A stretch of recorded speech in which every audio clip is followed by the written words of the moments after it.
So Lamar Jackson and Isaiah Likely just sent a message to the NFL, and we are officially 11 days away from the 2025 NFL Draft. We got Isaiah Likely, Lamar Jackson, Derrick Henry, and others continuing to put in work for a monster 2025 season.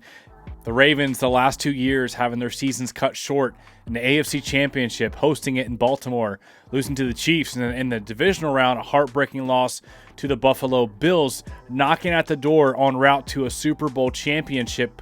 We got a little bit of an update on what the Ravens are going to do at the kicker position, some draft talk and updates and more, man. So welcome in to another episode of Ravens Reports. It's your guy Noah here with For the Flock, as always, bringing you guys our top 5 news reports and storylines coming out of our Baltimore Ravens today. I absolutely love you guys. I miss you guys. My For the Flock family, thanks for all the support, all the love, man. Continue hitting the like button if you get any value out of these episodes. Let's go ahead and dive into the content. And number one, the comments from Lamar Jackson and Isaiah Likely. So check this out real quick. Lamar Jackson reposts this absolute wild sidearm dart where the blitzer is right in his face, and he can't throw it over top because he's going to get it swatted down. So he has to flick it around the blitzer and drops a dime to Isaiah Likely, who picks up a big gain. And he says 2025, 2026 loading. Like the anticipation, man, building up. Like I said, we're the draft's right here, and then we got OTAs, training camp, and it's like officially football season. Like as the weather's starting to warm back up again, I'm fired up for the roster building the Ravens are still doing right now. Got 11 picks for this draft, and they're going to build a really good team. They already have a really good team, but they got a lot more work to do and ammunition to add some more talent to the roster. Lamar, with over 40 passing touchdowns and highest EPA per target, broke Michael Vick's record. All the things he did last year, the phenomenal season, but he's already looking at 2025 and 2026. Then Isaiah Likely responds. He says, "Boy, I can't wait." And I'm fired up for Likely because he's going into his contract year 4. He'll be a free agent the following year. So will Mark Andrews. It'll be really interesting to see what the Ravens do with the tight end duo they have. Do they try to sign on both the deals? Do they let Mark walk and give the big bag to Isaiah Likely, who seems to be the future as the tight end went on? Lamar and Likely have built a nice chemistry over the last several seasons, and Lamar goes to Likely in those big-time clutch moments, and Likely just has that, ice in his veins to make those clutch type of plays. At number 2, speaking of these two guys, here's Lamar Jackson putting in some work by the pool. We know he's a Florida guy. We know that Spence Fit is his trainer. Here he is by the pool, getting that ab workout in, that core workout with the medicine ball, putting in some work for this upcoming season. Isaiah Likely also getting some agility work in. And then at number 3, another Derrick Henry workout video just emerged. 120-pound dumbbell lunges. This guy's an absolute monster. So we got this trio here with Lamar, Likely, and Derrick Henry all putting in this work. And then, let me show you this. I saw this graphic earlier. Rashad Bateman, in case you missed it, 2024, we know he went over 800 yards, 9 touchdowns, but his air yards per target was second in the NFL, yards per reception second in the NFL, deep throw catch rate 4th, 9 reception touchdowns, man, which was tied for 6th in the NFL. So this third year with the Todd Monken offense, with Bateman as the legit wide receiver 2 now, Zay Flowers, Isaiah Likely, Mark Andrews, Derrick Henry, and then whoever else they add in the draft, probably shoring up that offensive line, plus DeAndre Hopkins added into the mix, man. The Ravens offense is looking to be very, very special. I mean, top 3 in the NFL for sure, but it wouldn't surprise me if they are number 1 again. And going back to the lunges here from Derrick Henry, we know he works harder than anyone else in the offseason in the NFL. That's why he's 31, still doing what he's doing, putting up 1,900 rushing yards and close to 20 touchdowns. Absolutely absurd. He just attended the Lakers and Mavericks game, linked up with LeBron James, and LeBron James said in an interview post-game that Derrick Henry is his favorite player in the NFL. At number 4, the Baltimore Ravens are hosting Florida State kicker Ryan Fitzgerald for a private workout.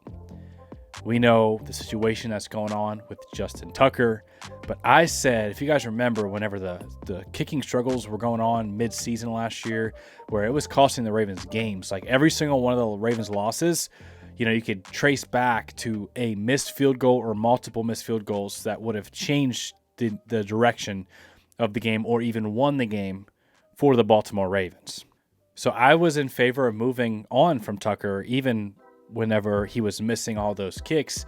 And then obviously the stuff came out in the offseason as well. So I think the Ravens are moving on, and they're looking at the draft. There's several teams interested in this young kicker from Florida State, Ryan Fitzgerald, but they're hosting a private workout to have him come into the building and see what that leg looks like up close and personal as they look to the future for their kicker position.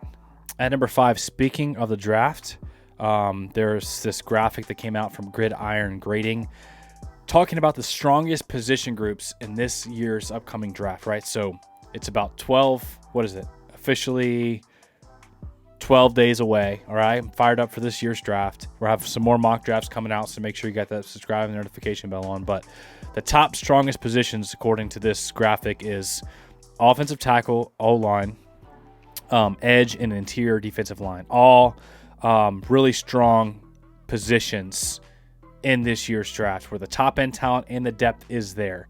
So it's a great draft for the Ravens, who the only real hole on the offense is the offensive line. So that's a strong group.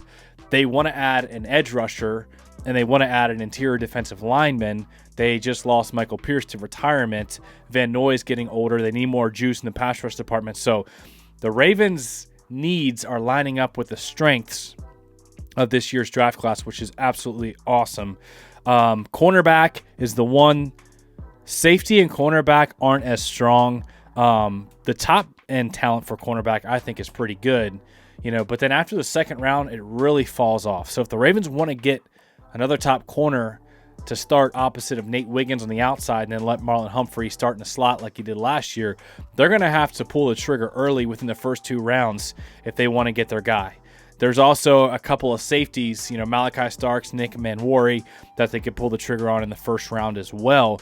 But however, the Ravens are in pretty good position with the state of their roster to just grab the best guy available instead of having to reach. I think there's going to be a top-tier edge rusher and or a top-tier, interior defensive lineman and or safety all available for the Baltimore Ravens there at 27. It's going to be which guy do they have graded the highest. Some other news is Baltimore Ravens backup quarterback Josh Johnson just signed a deal with the Washington Commanders as a backup. So I thought he was going to retire, but he is still wanting to play.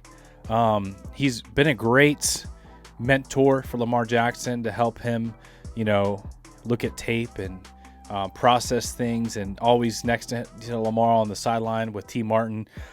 However, the Ravens signed veteran quarterback Cooper Rush, which we never really got a chance to break this down on the channel. I think that's a great move for the Baltimore Ravens. If Cooper Rush won some games for the Cowboys the last few years, and not just one, but actually slung the rock around with confidence.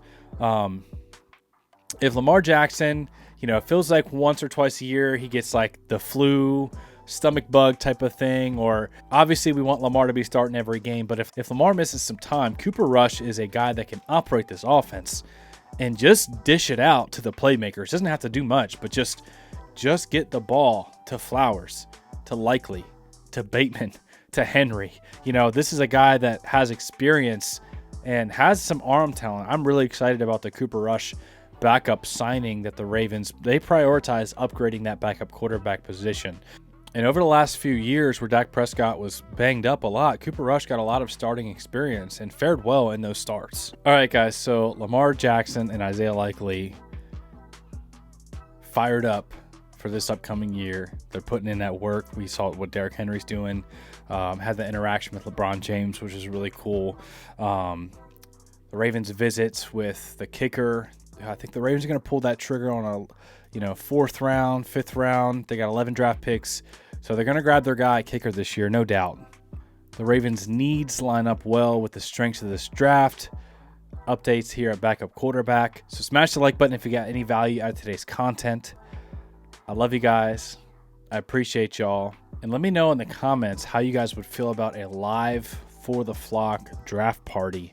You know, breaking down the first round, maybe even second and third rounds, to kind of go live with you guys and hang out and watch the draft together. I'm thinking about doing that this year, but let me know if you guys would be interested. Thank y'all for tuning in. Hope you guys have a fantastic day, and we'll see you in the next video.